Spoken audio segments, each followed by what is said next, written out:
சகோதர சகோதரிகளை எப்படி இருக்கீங்க? நான் ரொம்ப சூப்பரா இருக்குங்க. சராசரியில 5வது டைப் வந்தாச்சு. ஒரு 12 கணக்கு எடுத்து வந்திருக்கேங்க. இந்த 12 கணக்குல 2 குரூப் 4 கொஸ்டின், அப்புறம் 7th new book back question, 9th new புக்ல 2021 டிஎன்பிசிலன்னு புது புக்கும் குரூப் 4 கொஸ்டினும் தான் எடுத்து வந்திருக்கேன். இதுல எல்லா கொஸ்டினுமே வித்தியாசமா இருக்கும். சில கான்செப்ட் தான் இருக்கும். இதுல 10 -10 கொடுக்குறாங்க, +10 கொடுக்குறாங்கன்னா 0 ஆன்சரு அப்படின்ற மாதிரி தியரிட்டிக்கலா கொஞ்சம் கொஸ்டின்ஸ்லாம் இருக்கு. ஸோ இந்த 12 கொஸ்டினையும் கீழே டிஸ்கிரிப்ஷன்ல ஆன்லைன் டெஸ்ட்டாக கொடுத்துருக்கேன். ஒரு முறை டெஸ்ட் எழுதி பாருங்க, அண்டர்ஸ்டாண்ட் ஆகும். அதே மாதிரி இந்த வீடியோ ஃபுல்லா பாருங்க. மேபி ஃபியூச்சர்ல குரூப் 4ல இதுல இருந்து ஒரு கேள்வி கேட்க வாய்ப்பு இருக்கு. அதை நீங்க பார்த்தா உங்களுக்கே புரியும். முதல்ல கொஸ்டின் படிச்சிடுறேன். 405வது கேள்வி பாருங்க. 10 குழந்தைகளின் சராசரி மதிப்பெண் 80 எனில் அவர்களின் மொத்த மதிப்பெண் 2016 குரூப் 4ல கேட்டிருக்காங்க. என்ன சொல்றாங்கன்னா, ஒரு கிளாஸ் ரூம்ல 10 குழந்தைங்க இருக்குதுங்க. அவங்களுடைய சராசரி மதிப்பெண் 80ன்னு சொல்லிட்டாங்க. அப்போ சராசரின்றது ஒரு தோராயமான மதிப்பு, சரிங்களா? அப்போ மொத்த மதிப்பெண் என்ன அப்படின்னு கேட்குறாங்க. ஒரு கிளாஸ் ரூம்ல 10 குழந்தைங்க இருக்கு. அவங்க எக்ஸாம் எழுதுறாங்க. அந்த 10 குழந்தைங்களுக்கு நம்ம சராசரி போடுறோம். அப்படி சராசரி போட்டா 80ன்னு வருது. அப்படின்னா மொத்த மதிப்பெண் எவ்வளோ அப்படின்னு கேட்டிருக்காங்க. அப்போ எண்ணிக்கையும் சராசரியும் கொடுத்துட்டு மொத்த மதிப்புன்னு கேட்டுட்டாவே இந்த 2 மதிப்பையும் பெருக்குங்க, ஆன்சர். என்ன சொல்றேன்? எண்ணிக்கை கொடுத்துடுறாங்க, அதுக்கு சராசரியும் கொடுத்துட்டாங்க, டோட்டல் எவ்வளோன்னு கேட்குறாங்க, மொத்த மதிப்பு. அப்படி கேட்டாங்கன்னா அந்த 10ஐயும் 80ஐயும் டைரக்டா பெருக்குனா ஆன்சருங்க. ஸோ 8 1 பெருக்குனா 8 தான். அந்த 2 0 போட்டால் 800. ஆப்ஷன் சி தான் சரியான விடை. இதில் முக்கியமான விஷயம் என்னன்னா, இது 2016 குரூப் 4ல கேட்டிருக்காங்க. ஆனா விடுங்க, அது 10 வருஷத்துக்கு முன்னாடி கேட்டாங்க, இப்பெல்லாம் கேட்க மாட்டாங்க அப்படின்னு நம்ம நினைக்கும் போது 7th நியூ புக்ல இன்னொரு கணக்கு கொடுத்துருக்காங்க. 9 விவரங்களின் சராசரி 24 எனில் அவ்விவரங்களின் கூட்டுத்தொகை காண்க அப்படின்னு கேட்டாங்க. இது என்னப்பா அப்படின்னு கேட்டா, இதுதான் இப்ப போன கொஸ்டின் மாதிரி தான். ஒரு கிளாஸ் ரூம் போறீங்க, 9 பேர் இருக்காங்க. அதான் 9 விவரங்கள்னு சொல்றாங்க, 9 டேட்டான்றாங்க. நீங்க அதை குழந்தைகள் கூட வச்சுங்க. 9 குழந்தைகளோட சராசரி மதிப்பெண் 24 அப்படின்னா அந்த விவரங்கள், அந்த குழந்தைகளோட மொத்த கூட்டுத்தொகை மொத்தம் எவ்வளோ? இதான் கூட்டுத்தொகைனாவே மொத்தம், சரிங்களா? கூட்டுத்தொகைன்னு சொன்னா மொத்த மதிப்புன்னு அர்த்தம், ஓகேவா? ஸோ மொத்த மதிப்பு என்னன்னு கேட்டிருக்காங்க. புரியுதுங்களா? கொஸ்டின் அண்டர்ஸ்டாண்ட் ஆயிடுச்சா? அப்போ எண்ணிக்கை 9ன்னு கொடுத்துட்டாங்க, சராசரி 24ன்னு கொடுத்துட்டாங்க, மொத்த மதிப்புன்னு கேட்டாங்கன்னா இந்த 2த்தையும் பெருக்குங்க, ஆன்சர். அவ்வளோதான். இது 9th நியூ புக்ல இருக்கு. சரி, எனக்கு 9 கூட 24 பெருக்க தெரியாது அப்படின்றவங்களுக்கு சொல்றேன். 9 கூட 24 பெருக்க தெரிஞ்சா ஓகே. தெரியாதவங்க என்ன பண்ணுங்க, எந்த எண்ணை நீங்க 9 கூட பெருக்க போறீங்களோ அந்த எண்ணுக்கு பக்கத்துல ஒரு 0 போட்டுருங்க. 9 கூட எந்த எண்ணை நீங்க பெருக்க போறீங்களோ அதுக்கு பக்கத்துல ஒரு 0 போட்டுருங்க. அதுக்கப்புறம் அதே எண்ணை கழிச்சிடுங்க. அவ்வளோதாங்க, ஆன்சர் முடிஞ்சிருச்சு. என்ன சொல்றேன்? 9 கூட எந்த நம்பர் பெருக்கணுமோ அந்த நம்பருக்கு பக்கத்தில் ஒரு 0 போட்டு அதே எண்ணை கழிச்சு விட்டுறணும். அப்போ கழிச்சிட்டா இங்கே 0 இருக்கா, பக்கத்தில் கடை வாங்கினா 10 10ல் 4 போச்சுன்னா என்ன வரும்? 6ன்னு வரும். இங்கே ஆல்ரெடி 1 போயிடுச்சு, இங்கே 3 இருக்குது, 3ல் 2 போனால் 1ன்னு வரும். மீதி அந்த 2 அப்படியே இருக்கும், 216. அவ்வளோதான். பெருகி பாருங்க, டக்குன்னு வந்துடும், ஒரே செகண்ட் தான். ஏன்னா 0 போட்டு அதே நம்பரை கழிச்சிடணும், அவ்வளோதான். அடடா, ஈஸியாக இருக்கே. ஈஸி தானே? ரைட்டு, வாங்க அடுத்தது.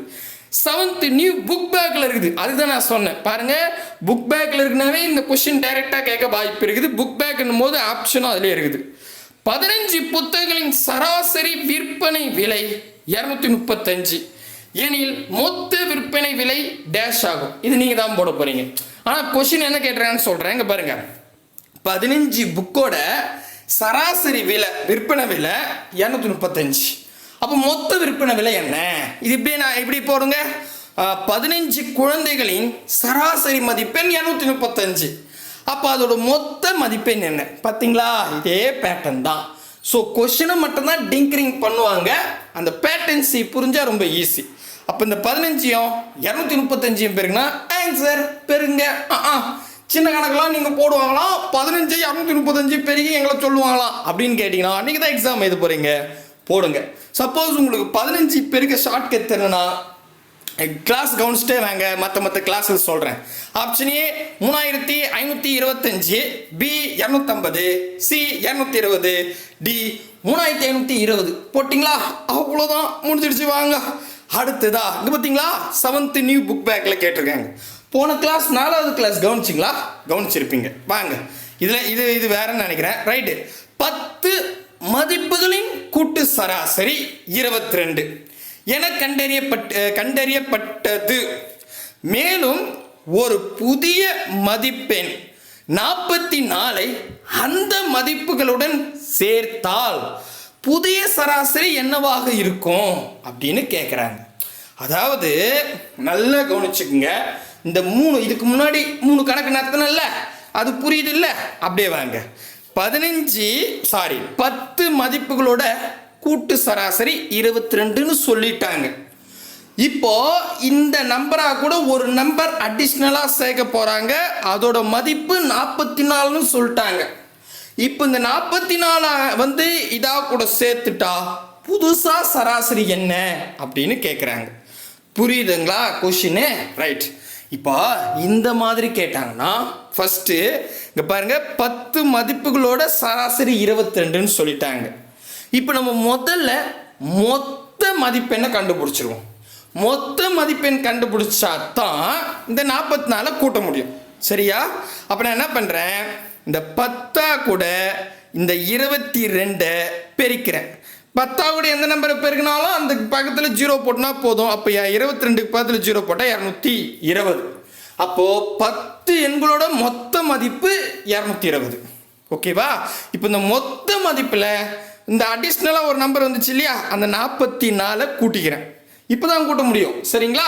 அப்படி கூட்டினா 4 6 2 264ன்னு வரும். ஓகேங்களா? அப்போது இங்கே பாருங்க, 11 எண்களோட மொத்த மதிப்பு 264. 11 எப்படி அப்படின்னு கேட்குறீங்களா? நல்லா கவனிங்க. இங்கே பாருங்க, 10 மதிப்போட சராசரி 22ன்னு சொல்லிட்டாங்க. ஓகே, இதுக்கு மொத்த மதிப்பு கண்டுபிடிச்ச 10யும் 22யும் பெருக்குனா 220ன்னு வந்துச்சு. இப்போ மேலும் ஒரு நம்பர் சேர்க்குறாங்க. 10 பேர் இருந்தது 11 மாறிடுது. அந்த 11வது நபரோட மதிப்பு தான் 44. அப்போது நான் என்ன பண்ணுறேன், அந்த 44 கூட்டினா 264 வந்துருச்சு. இப்போ மொத்தம் 11 பேர் இருக்காங்க. இப்போ மொத்தம் 11 பேரோட மதிப்பு 264 வந்துருச்சு. ஆனால் இங்கே என்ன கேட்குறாங்க, சராசரி கேட்குறாங்க. சராசரினா ஒன்றும் இல்லைங்க, மொத்த மதிப்பையும் மொத்த ஸ்டூடெண்ட்டையும் வகுத்துக்கணும். நான் சொல்கிறது புரியுதா? என்னப்பா ஸ்டெப்பு நிறைய சொல்கிறேன். ஆனால் ஒன்றும் இல்லைங்க. இப்போ நல்லா கவனிச்சிங்க. இப்போ மொத்த மதிப்பு 11 பேருக்கு 264. இப்போ மொத்த ஸ்டூடெண்ட் எவ்வளோ? 11. அதை வகுத்துருங்க, முடிஞ்சிடுச்சு. அவ்வளோதான். 2 ஸ்டெப்பு தான். பாருங்க, 11 11 2 11 22. ஸோ 26ல் 22 போயிடுச்சு, மீதி 4 இருக்கும். பக்கத்தில் போடுங்க, 44. 4 11 44 24 ஆன்சர். ஆப்ஷன் ஏ தான் சரியான விடை. இது ரொம்ப ஈஸியான பேட்டர்ன் தான். நான் மறுபடியும் ஒரு முறை ரீகால் அழகாக பண்ணுறேன், அழகாக குறிப்பெய்துச்சுங்க. சரிங்களா? இவங்க என்ன சொல்கிறாங்க, 10 மதிப்பெண்ணோட சராசரி 22ன்னு சொல்லிட்டாங்க. இதாக கூட 44ன்னு ஒரு நம்பரை சேர்க்குறாங்க. அப்படி புதுசாக 44 நம்பரை சேர்த்தோம்னே அதோட புதிய சராசரி என்னன்னு கேட்குறாங்க. இந்த மாதிரி டைப்பில் கேட்டாங்கன்னா ஃபஸ்ட்டு இந்த 10 மதிப்பையும் 22 சராசரியை பெருக்கணும். அப்படி பெருக்கினா மொத்த மதிப்பு கிடைக்கும். நான் 10 22 பெருக்கினா 220ன்னு வந்துருச்சு. இது 10 எண்களோட மொத்த மதிப்பு. கரெக்டா? இப்போ ஒரு எண் 44ன்னு இதாக கூட சேர்க்க சொல்கிறாங்க. அப்போ 44 இதோட சேர்த்தா 264ன்னு வரும். இது எவ்வளோ? 11 பேரோட மொத்த மதிப்பு. கரெக்டா? ஸோ 11 பேரோட மொத்த மதிப்பு 264. இவங்க சராசரின்னு கேட்குறாங்க, புதிய சராசரினாவே மொத்தம் எத்தனை பேர்? 11 பேர். அதை அப்படியே வகுத்துடணும் மொத்த மதிப்பில். அவ்வளோதான். இதை சுருகுனா ஆன்சர். புரிஞ்சிருச்சா? ரைட்டு. வாங்க அடுத்த கணக்கு போவோம். அடுத்தது 409வது கேள்வி. 2 எண்களின் சராசரி 20, அவற்றில் ஒரு எண் 24. எனில் மற்றொரு எண் என்ன? 7th நியூ புக் பேக்ல பாருங்க, எல்லாம் 7th புக் பேக்ல தான் இருக்கு. இப்போ பாருங்க, போன கொஸ்டினுக்கு இந்த கொஸ்டினுக்கு ரொம்ப ஈஸி, இதே பேட்டர்ன் தான் இருக்கும். சரிங்களா?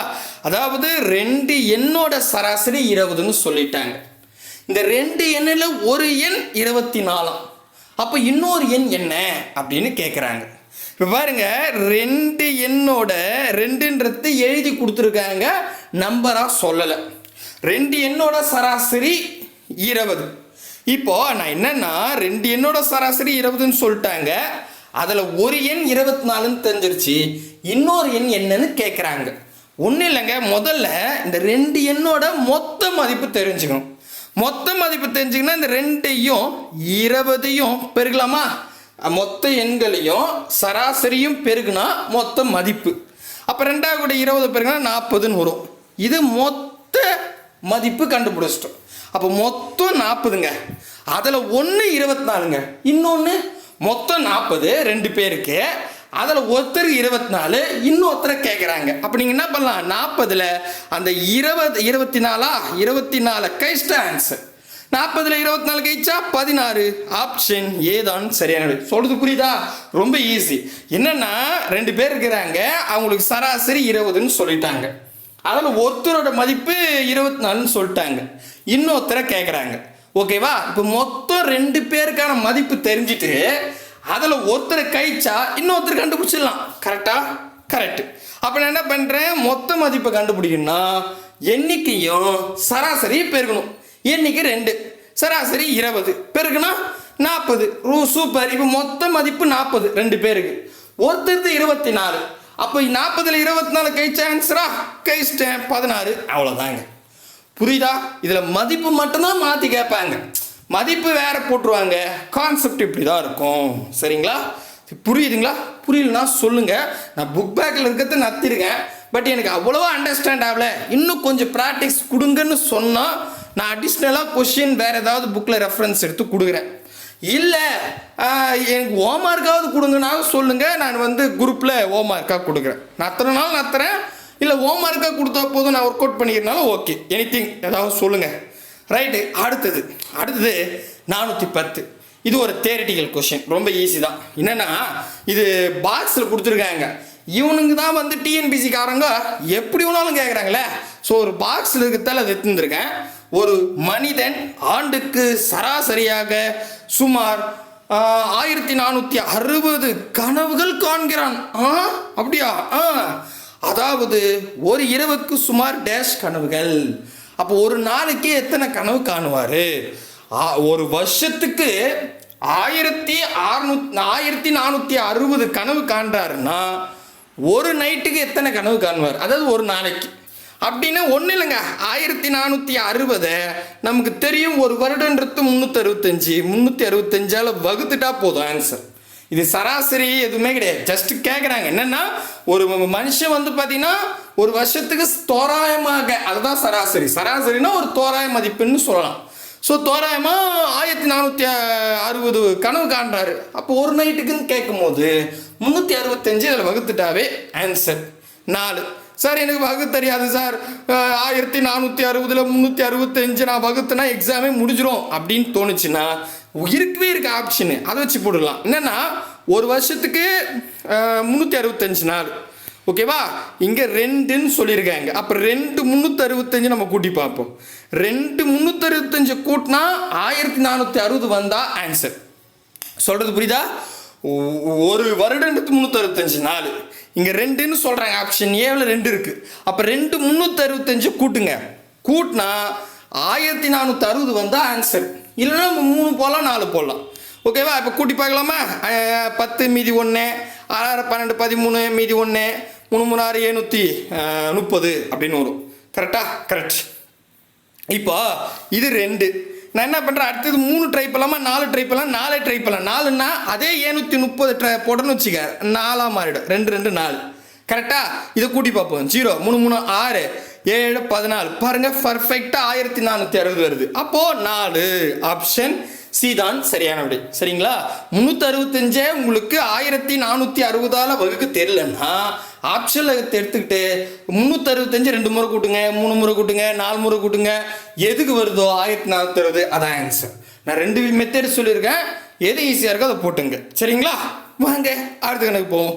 அடுத்தது இதெல்லாம் ஒரு ஸ்டாண்டர்டான கொஷின். ஸ்டாண்டர்ட்னா இதில் வந்து மதிப்பு மட்டும் தான் மாற்றுவாங்க. ஓகேவா? இதுக்குன்னு உட்காந்து ஃபார்முலாலாம் போடணும்னு அவசியம் கிடையாது, ஸ்டெப்பு போடணும்னு அவசியம் கிடையாது. நான் சொல்கிறத அப்படியே தேடி எழுதிங்க. 7th நியூ புக்கில் தான் கொடுத்துருக்காங்க.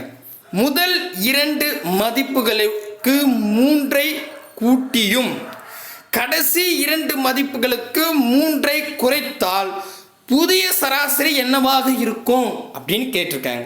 இது ஒரு தேரி கொஷின். அதாவது இங்க பாருங்க, முதல் 2 கடைசி 2, முதல் 4 கடைசி 4, முதல் 5 கடைசி 5, முதல் 10 இல்ல முதல் 8 கடைசி 8, இந்த மாதிரி முதலும் கடைசியும் ஒரே மாதிரி இருந்து அதே மாதிரி இங்க பாருங்க, இங்க 3 கூட்டுறாங்க, அங்க 3 கழிக்கிறாங்க. முதல் பக்கம் 3 கூட்டுறாங்க. 3ன்றது கான்ஸ்டன்ட். 3ன்றது எது வேணாலும் போகலாம். 4 கூட்டுறாங்க, 5 கூட்டுறாங்க, 8 கூட்டுறாங்க, ஏதாவது மதிப்பை கூட்டுறாங்க. அதாவது முதல்ல ஒரு குறிப்பிட்ட நம்பர் கொடுத்துட்டு அதே கடைசியும் அதே நம்பர் கொடுத்துருப்பாங்க. இப்போ முதல் 2னா கடைசி 2ன்னு சொல்லியிருப்பாங்க. அதே மாதிரி சேம் நம்பர் 3ன்றது இல்லை, ஏதோ ஒரு நம்பர். 3னா முதல்ல கூட்டணும், கடைசியில் கழிக்கணும். 5னா முதல்ல கூட்டணும், கடைசியில் அதே 5 கழிக்கணும். சொல்றது புரியுதா? முதல்ல 4 கூட்டினாங்கன்னா கடைசியும் அதே நம்பர் 4 தான் கழிப்பாங்க. இந்த மாதிரி சேம் நம்பரா சொல்லியிருந்தாங்கன்னா சராசரியில எந்த மாற்றமும் கிடையாது. ஓகேவா? சராசரியில எந்த மாற்றமும் இல்லை. அதுதான், இது ஒரு தேரி தான். சரியா? இதுக்கு நீங்கள் ஸ்டெப்ஸ்லாம் போகணுன்னு அவசியம் கிடையாது. நீங்கள் கொஷின் படிக்கும் போதே இதே பேட்டர்னில் இருந்தால் இது மறுபடியும் கூட நம்ம ஒரு வாட்டி பார்ப்போம். மறுபடியும் இன்னொரு வாட்டி அதை தெளிவாக சொல்லும் போது புரியும். ஏன்னா ஒவ்வொன்றா சொல்கிறத விட நீங்கள் நல்லா நோட் பண்ண வந்தாவே பாருங்களேன். இங்கே என்னங்க, முதல் 2 மதிப்புகள் இங்கே அப்படியே பார்த்தீங்கன்னா கடைசி 2 மதிப்புன்னு இருப்பாங்க. கரெக்டா? ஸோ முதலும் கடைசியும் 2 2ன்ற மதிப்பு கொடுத்துருக்காங்க. இதில் முதல் இதில் வந்து 3 கூட்டுறாங்க, கடைசியில் 3 குறைக்கிறாங்கன்னா கழிக்கிறாங்க. சரிங்களா? ஸோ ஒரு பக்கம் கூட்டுறது, ஒரு பக்கம் குறைக்கிறது. சரிங்களா? ஸோ சேம் நம்பர்ஸாக எல்லாமே இருந்தால் சராசரியில் எந்த மாற்றமும் இல்லை. முடிதாங்க. வாங்க அடுத்த கேள்வி போயிடுவோம். அடுத்த கேள்வி என்னன்னா, இது கூட ஒரு தேரி தான், தேரி மாதிரி தான். முழுக்களான -10க்கும் +10க்கும் இடையே உள்ள சராசரி டேஷ் ஆகும் அப்படின்னு சொல்லியிருக்காங்க. இப்போ என்னன்னா, நீங்கள் ஒன்றுமே குழப்பிக்க வேணாம். இங்கே இடத்துல மைனஸு, இந்த இடத்துல ப்ளஸ்ஸு. ஓகேவா? எதுவுமே கொடுக்கலன்னா அது ப்ளஸ்ன்னு அர்த்தம். ஓகேவா? ஓகே. இதில் 10 தான் கொடுக்கணும்னு அவசியம் இல்லை. இந்த பக்கம் -20, இந்த பக்கம் +20 அப்படின்னு கொடுத்துட்டாலோ, ஸோ ஒரு பக்கம் மைனஸ், ஒரு பக்கம் ப்ளஸ்ஸு, ஆனால் சேம் நம்பராக இருக்கணும். அது 50 50 இருக்கலாம், 100 100 இருக்கலாம், 52 இருக்கலாம், 23 இருக்கலாம், 16 இருக்கலாம். ஏதோ ஒரு நம்பர் 2 பக்கம் சேம் தான், ஆனால் ஒரு பக்கம் மைனஸில் இருக்கு, ஒரு பக்கம் ப்ளஸில் இருந்தா அதோட சராசரி கேட்டால் 0. அவ்வளோதாங்க. ஏன்னா இந்த பக்கம் நீங்கள் கூட்டினாலும் அந்த பக்கம் கூட்டினாலும் 2 பக்கம், இப்போ ஒரு உதாரணத்துக்கு பாருங்களேன், -10ல் +10 கழிச்சா என்ன வரும் அப்படின்ற மாதிரி. சரிங்களா? நீங்கள் ஒன்றும் இல்லை, நான் உங்களுக்கு புரியறதுக்காக சொல்கிறேங்க. Same number. சரிங்களா? ஸோ சராசரின்னு கேட்டாவே சேம் நம்பர் ப்ளஸ் மைனஸ்ன்னு வந்துட்டாவே 0 ஆன்சர். அவ்வளோதான். ஓகேவா? இதுவும் ஒரு ஸ்டாண்டர்ட் கொஷின் தான், அதாவது தேரி கொஷின். ஓகேங்களா? ஓகே. அடுத்தது 413வது கேள்வி. முதல் 10 இயல் எண்களின் சராசரி 7th நியூ புக்கில் கொடுத்துருக்காங்க. 2013 டெட் பேப்பர்லையும் கேட்டிருக்காங்க. இங்கே இந்த பாருங்களேன், முதல் 10, முதல் 20, முதல் 50 அப்படின்ற மாதிரி இயல்னா குழப்பிக்காதீங்க. ஸ்டார்டிங் 1லிருந்து ஆரம்பிக்குதுன்னு அர்த்தம், வேற ஒன்றும் இல்லை. இயல் எண்கள் அப்படின்னு சொல்லிட்டா இப்போ 1 2 3 எழுதுங்கன்னா நம்ம இப்படி எழுதலாம், 0 1 2 3 4 5ன்னு எழுதலாம். அல்லது 1 2 3 4 5 6ன்னு எழுதலாம். கரெக்டா? கரெக்ட். இப்போ இதில் நான் 0லேருந்து ஆரம்பிக்கிறோமா 1லேருந்து ஆரம்பிக்கணுமா? இப்போ முதல் என்னன்னா நீங்கள் 0 போட்டு 1 2 3 4 5ன்னு எழுதலாம். கரெக்டா? நான் சொல்கிறது புரியுதுங்களா? ஸோ நீங்கள் 0 போட்டு 1 2 3 4 5 6ன்னு எழுதலாம். இல்லை 1 2 3 4 5 6 0 சேர்க்காம எழுதலாம். இப்போ இதுவும் கிட்டத்தட்ட ஒன்று தான் 1 2 3ல. ஆமாம் தானே? ஆமாம். ஆனால் இப்போ முதல் 10 எண்கள்னு சொல்லும் போது நீங்கள் தவறுதலாக ஒருத்தர் என்ன பண்ணுவாங்க, 0லேருந்து ஸ்டார்ட் பண்ணுவாங்க, இன்னொருத்தர் என்ன பண்ணுவாங்க, 1லேருந்து ஸ்டார்ட் பண்ணுவாங்க. இப்போ 0லேருந்து ஆரம்பிக்கிறவன் இதுவும் 1 தான் எடுத்துப்போம். 1 2 3 4ன்னு 10 நம்பர் கவுண்ட் பண்ணுவாங்க. கரெக்டா? கரெக்டுப்பா. இதே நான் 1லேருந்து ஆரம்பிக்கிறவங்க இவங்க 1 2 3ன்னுவாங்க. நல்லா புரிஞ்சுட்டீங்கன்னா நான் 1ல் ஆரம்பிக்கிறவங்க 10வது நம்பர் தான் முதல் 10ன்னு நம்ம சொல்லுவோம். இதை நீங்கள் 0ல் ஆரம்பித்தா 9ன்றது தான் 10வது எண்ணுன்னு சொல்லுவீங்க. புரியுதா நான் சொல்கிறது? இயல் எண்களுக்கு டெஃபினேஷன் சொல்கிறோம்பா, நீங்கள் பாட்டுன்னா அப்படியே பேபான்னு மூய்கிறீங்க. ஸோ முதல் இயல் எண்கள்னு சொல்லிட்டா நீங்கள் கட்டாயமாக 1லேருந்து தான் ஸ்டார்ட் பண்ணணும்னு அர்த்தம். அவ்வளோதான். இப்போ நான் சொல்கிறது எல்லாம் ஜிகே, ஜென்ரல் இன்ஃபர்மேஷன், எக்ஸாமுக்கு யூஸ் கிடையாது. ஸோ இயல் எண்கள்னால் 1லேருந்து ஸ்டார்ட் பண்ணோம் அப்படின்னு சொல்ல வந்துட்டேன். ஓகே. இப்போ முதல் 10 இயலெண்கள், முதல் 20 இயலெண்கள், முதல் 25 இயலெண்கள் அந்த மாதிரி சொல்லிட்டாங்கன்னா அதுக்கு நம்ம என்ன பண்ணலாம், இங்கே பாருங்க, முதல் எக்ஸ் இயல் எண்களின் அப்படின்னு சொல்லிட்டு சராசரி கேட்டா இந்த எக்ஸா கூட ஒன்றை கூட்டி 2ஆல் வகுத்தா ஆன்சர். அவ்வளோதாங்க. இதான் இதுக்கான ஃபார்மேட். முதல் எக்ஸ் இயல் எண்களின் சராசரின்னு சொல்லிட்டா அந்த எக்ஸா கூட ஒன்று கூட்டி 2ஆல் வகுத்துடணும். அதாவது இப்போ முதல் 10 இயல் எண்கள்னா 10 கூட ஒன்று கூட்டி 2ஆல் வகுத்தா ஆன்சர். அவ்வளோதான். 10 கூட ஒன்று கூட்டினா 11, 11 கூட 11ல் பாதி ஆன்சரை 5.5. ஆப்ஷன் ஏதான் சரியான விடை. ஸோ அப்போ எந்த எண்கள் கொடுத்தாலும் முதல் 25 இயல் எண்களின் சராசரின்னு சொன்னால் 25 கூட ஒன்று கூட்டி 2ஆல் வகுத்துடணும். அவ்வளோதான். புரிஞ்சிச்சா? சூப்பர். இது வந்து பார்த்தீங்கன்னா 7th நியூ புக்கில் கொடுத்துருக்காங்க, சொல்லியாச்சு. இதுதான் போன கிளாஸில் இந்த கணக்கு எடுக்காமல் விட்டுட்டுக்கிறேன், மறந்துட்டேன், அதான் இப்போ எடுத்துட்டேன். 414வது கேள்வி. ஒரு குடும்பத்தில் உள்ள 4 நபர்களின் எடை வந்து சராசரி 60. அவற்றில் மூவரின் எடை 56, 68 மற்றும் 72 கிலோகிராம் எனில் 4வதோட எடை எவ்வளோ அப்படின்னு 9th நியூ புக்கில் இருக்கு. ப்ளஸ் 2021 டிஎன்பிசியில் கேட்டாங்க. அதாவது ஒரு குடும்பத்தில் 4 பேர் இருக்காங்க. சரி, அவங்களுடைய எடை போடுறாங்க. 4 பேரோட எடைக்கு சராசரி கண்டுபிடிச்சா 60ன்னு வருது.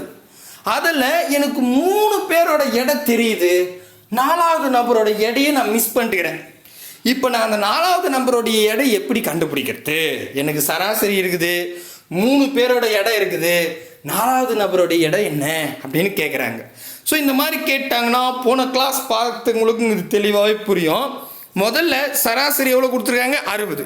நீங்கள் என்ன பண்ணுங்கள், 60 60 60 3 60 முதல்ல எழுதிக்கிறேன். இதில் முதல் நபரோட சராசரி இது எடை எவ்வளோ? 56, அதை கழிச்சுக்குங்க. 2வது 68, 68 ரைட். சராசரி 60ல் 68 கழிங்க. முதல் சராசரி தான் போட்டுக்கணும், சரிங்களா? அதுக்கடுத்தது 3வது நபர் 72, அப்போது 60ல் 72 கழிக்கணும். அவ்வளோதாங்க. கழிச்சுட்டு இப்போது அந்த 4வது நபர் தான் கேட்குறாங்க. 4வது நபரை நான் எக்ஸ்ன்னு வச்சுக்கிறேன், ஓகேவா, புரியறதுக்காக. ஈக்குவல் டு அந்த சராசரி 60 ஃபஸ்ட்டு எழுதிக்கிறேன், ஓகேவா? இது வரைக்கும் புரிஞ்சா பாருங்க ஸ்டெப்பு. ஸோ இந்த மாதிரி ஒரு குறிப்பிட்ட நபருக்கு, அதாவது இப்போ 4 பேர் கொடுத்துட்டாங்க, 4 பேரோட சராசரி கொடுத்துட்டு 3 பேருக்கு எடை கொடுத்துட்டாங்க, 4வது பேருடைய எடை என்னன்னு கேட்குறாங்க. இப்படி கேட்டாங்கன்னா சராசரி 60, அந்த 60 முதல் எடை 56, அதோட கழிச்சுங்க. 2வது 68, 60ல் 68 கழிங்க. 3வது 72, 60ல் அதாவது சராசரியில் 72 கழிக்கணும். இதை மாற்றி போட்டிங்கன்னா கொஷின் தப்பாயிடும். இப்போ 4வது நம்பர் தான் கேட்டிருக்காங்க, அவர் எக்ஸ்ன்னு வச்சுக்கிட்டேன். இதோட சராசரி 60ன்னு சொன்னதால் ஈக்குவல் டு 60ன்னு வச்சுக்கிட்டேன், ஓகேவா? இப்போ நெக்ஸ்ட்டு என்ன பண்ணுங்க, இப்போ அப்படியே கழிங்க ஒவ்வொன்றா. 60ல் 56 போனால் ப்ளஸ் 4ன்னு வரும், ஏன்னா பெரிய நம்பருக்கு தான் மைனஸ் இருக்குது. கரெக்டா? கரெக்ட். அதுக்கு அடுத்தது 60ல் மைனஸ் 68 போனால் மைனஸ் 8ன்னு வரும். 60ல் மைனஸ் 72 போனால் மைனஸ் 12ன்னு வரும். இது அப்படியே இந்த 3 நம்பரை கூட்டிங்க. இது பாருங்கள், 4ல் ப்ளஸ் மைனஸ் 8ல் ப்ளஸ் 4 போனால் மைனஸ் 4ன்னு வரும். கரெக்டாக? இப்போ 12ஓட 4 கூட்டினா என்ன வரும்? பண்ணால் 16ன்னு வரும். கரெக்டாக? அப்போ மைனஸ் 16. இப்போ எனக்கு இங்கே மைனஸ் 16ன்னு வந்துச்சு இல்லை? ஆல்ரெடி எக்ஸ் ஈக்குவல் டு 60ன்னு நான் எழுதி வச்சுருக்கேன் அந்த சராசரி. அதில் இந்த 16 கழிச்சிட்டா ஆன்சருங்க, அவ்வளோதான். அப்போது 60ல் 6 போனால் 54, ஒரு 10 போனால் 44, அவ்வளோதான் ஆன்சர் 44. ஆப்ஷன் சி தான் சரியான விடை, அவ்வளோதாங்க. ஸோ எனக்கு இந்த சம் இன்னும் கொஞ்சம் நல்லா புரியணும் அப்படின்னா இது 5வது செட் இல்லையா, போன வீடியோ பாருங்க, தெளிவாக புரியும். சரிங்களா? ரைட்டுப்பா, போன வீடியோ பார்த்துங்களுக்கு ஈஸியாகவே இருக்கும். அடுத்தது இங்கே பாருங்களேன், 415வது கேள்வி. இந்த மாதிரி பேட்டர்ல ஆல்ரெடி 2019 குரூப் 4 கேட்டிருக்காங்க. புது புக்கில் இருக்கிறதால கேட்கலாம், இது வரைக்கும் எந்த எக்ஸாம்லையும் கேட்கல. சரிங்களா? ஓகே. ஒரு இடத்தின் ஒரு வாரத்தின் குளிர்கால வெப்பநிலை 26 degree Celsius, 24 degree Celsius, 28 degree Celsius, 31 degree Celsius, 30 degree Celsius, 26 degree Celsius, 24 degree Celsius என கண்டறியப்படுகிறது. அந்த இடத்தின் அவ்வாரத்தின் சராசரி வெப்பநிலையை காண்க அப்படின்னு 9th நியூ புக்கில் கொடுத்துருக்காங்க. பொதுவாக இதுக்கு முன்னாடி நான் சராசரிக்கு டெஃபினிஷனே கொடுக்கல. அதாவது சராசரின்னா இப்போ நீங்கள் ஸ்கூல் படிச்சிருப்பீங்க, காலேஜ் படிச்சிருப்பீங்க, அப்புறம் வந்து பார்த்தீங்கன்னா யூஜி, பிஜி, பிஹெச்டி, எனிதிங் ஏதோ ஒன்று படிச்சீங்கல்ல?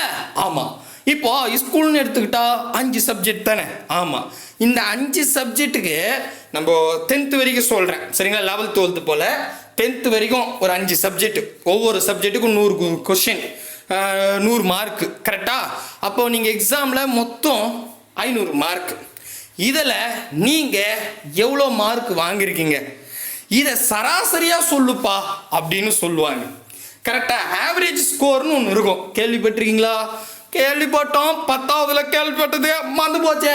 அதாவது சராசரினா என்ன தெரியுங்களா? இப்போ தமிழில் வந்து 35 வாங்குறீங்க, சரி கோச்சிக்காதீங்க, நான் வந்து 35 வாங்குறதுக்காக நீங்கள் வாங்கியிருப்பீங்கன்னு சொல்ல முடியாது. நீங்கள் வந்து 100க்கு 100 வாங்கியிருப்பீங்க.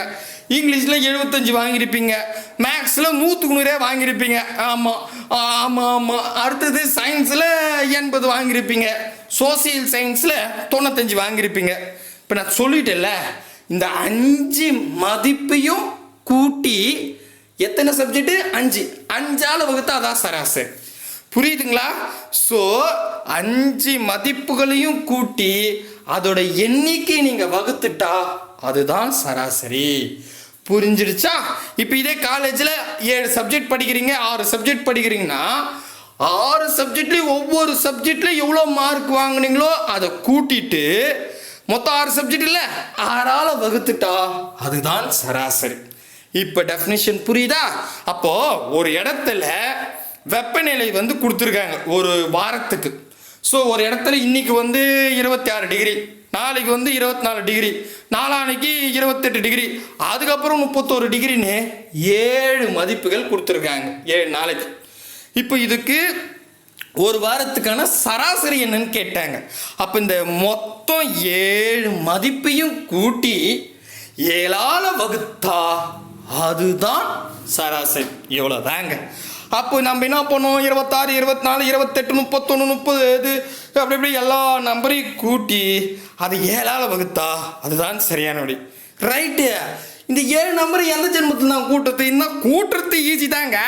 அதுக்காக 26, 24, 36ன்னு கூட்டும் போது நான் ஒரு மதிப்பு விட்டுன்னு வச்சுங்களா, மறுபடியும் கூட்டி கிடக்கணுமே, எனக்கு அவ்வளோ ஸ்பீடு வராதே அப்படின்னு தோன்றவங்களுக்கு நான் ஒரு சிம்பிளான மெத்தட் சொல்கிறேன். கூட்டில் கூட நான் ஷார்ட்கட் சொல்கிறேன். சரிங்களா? அடாடா, கூட்டலுக்கு ஷார்ட்கட் சொன்னதே தமிழ்நாட்டில் நான் தான் நம்பர் 1ன்னு இருப்பேன். ஏன்னா யாரும் கூட்டலுக்கு ஷார்ட்கட் சொல்லியிருக்க மாட்டாங்க. இப்போ பாருங்களேன், 26, அதுக்கப்புறம் 24, அதுக்கப்புறம் 28. அப்போ உங்களுக்கு கூட்ட தெரிஞ்சால் கூட்டிங்க, நான் உங்களுக்கு குறை சொல்ல, கூட்ட தெரியாதவங்களுக்கு சொல்கிறேன். எனக்கு அசால்ட்டாக கூட்டுருவோம் சார்ன்றவங்க தாராளமாக கூட்டிக்கலாம். சரிங்களா? 30, அதுக்கப்புறம் 26, 26, 24. கரெக்டாக 7 மதிப்புகளை தான். இதில் ஃபஸ்ட்டு நீங்கள் என்ன பண்ணுங்க தெரியுமா? இந்த பக்கம் இருக்கிற நம்பர்லாம் மறந்துடுங்க. இங்கே 6, 4ன்னு நான் இங்கே பாருங்கள், நீங்கள் மனசுலேயே கூட்டும் போது 20, இது 20, இது 20, இது 30, அந்த பக்கத்தில் இருக்கிற நம்பர் எல்லாத்தையும் விட்டுறேன். இது 30னா அப்படியே 30 இருக்குது, 26னா 20 போட்டுங்க. இப்போ இது கூட்டத்து ரொம்ப ஈஸியாக இருக்கும். இதுவும் 20. ஓகேவா? இதை பாருங்க டக்குன்னு கூட்டலாம். இது பாருங்க 2, 4, 6, 8, 10, 10னா 100, ஒரு 3, 3, 6, எவ்வளோ ஆச்சு? 160. அவ்வளோதான். டக்குன்னு கூட்டுனா ஒரே செகண்ட் கடகடன்னு கூட்டிடலாம். எப்பவுமே இந்த மாதிரி நம்பர்ஸ் இருந்தால் இந்த நம்பருக்கு பக்கத்தில் இருக்கிறது எல்லாத்தையும் ஜீரோ ஆக்கிங்க. ஜீரோ ஆகுனா இப்போ 20 30ன்னு கிடைக்கும். இதை டக்குன்னு கூட்டிடலாம். கூட்டிட்டீங்களா? அதுக்கப்புறம் இங்கே பாருங்கள், லாஸ்ட்டாக இருக்கிற 6 4 8 1 0, அந்த 0னா விட்டுருங்க, அது ஒன்றும் பிரச்சனை இல்லை. 6 4 இவ்வளோதான். இப்போ பாருங்கள், இது கூட்டுறது ரொம்ப ஈஸி. இங்கே பாருங்களேன், 6 4 கூட்டினா 10, 6 4 கூட்டினா 10, 10 10 20 ஆச்சா? 20ம் ஒரு 8 1 9 29, அவ்வளோதான். கரெக்டா? கரெக்டு. இவ்வளோதான். 29 கூட்டிங்க. அடாடா முடிஞ்சிருச்சு. இப்போ 189, அவ்வளோதான். கூட்டுறதை டக்குன்னு கூட்டிடலாம். நீங்கள் இது வந்து எழுதணும்னு அவசியம் கிடையாது. நீங்கள் உட்காந்து எழுதிட்டு இருக்காதீங்க. இந்த மாதிரி நம்பர் இருந்தால் உங்களுக்கு புரியறதுக்காக சொல்கிறேன். இந்த 26 20 நினச்சிங்க, 24 20 நினச்சிங்க.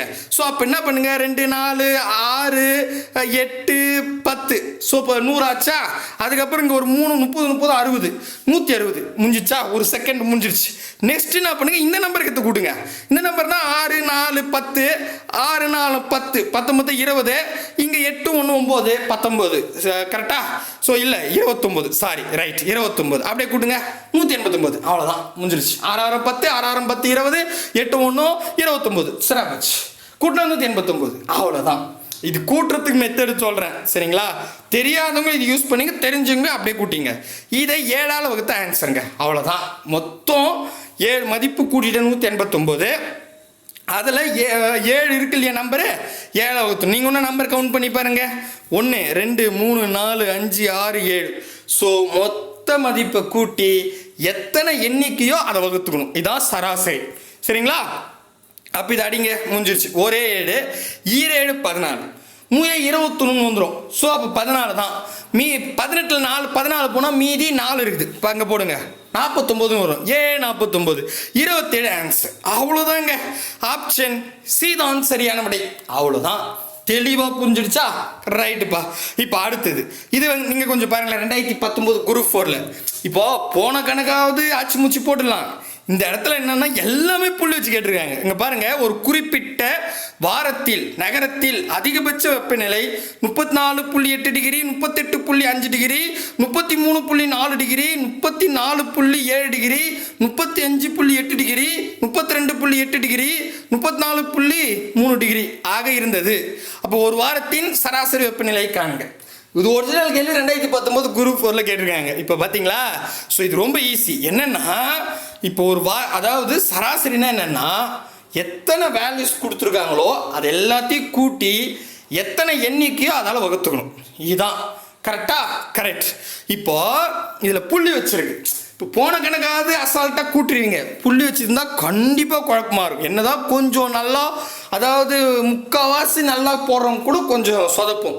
அதுக்கு தான் நான் சொல்கிற ஷார்ட்கட் போடுங்கன்றேன். கூட்டுற மெத்தேடு எப்படின்னா பாருங்கள், நான் பாருங்கள் 34.8, அந்த டிகிரி வேணாம், 38.5, அதுக்கப்புறம் 33.4, அதுக்கப்புறம் கேர்ஃபுல்லாக அந்த நம்பர் மட்டும் பாருங்கள், 34.7, சரிங்களா? அதுக்கப்புறம் வந்து 35.8, 35.8, அதுக்கப்புறம் வந்து பார்த்தா 32.8, 32.8, கரெக்டாக?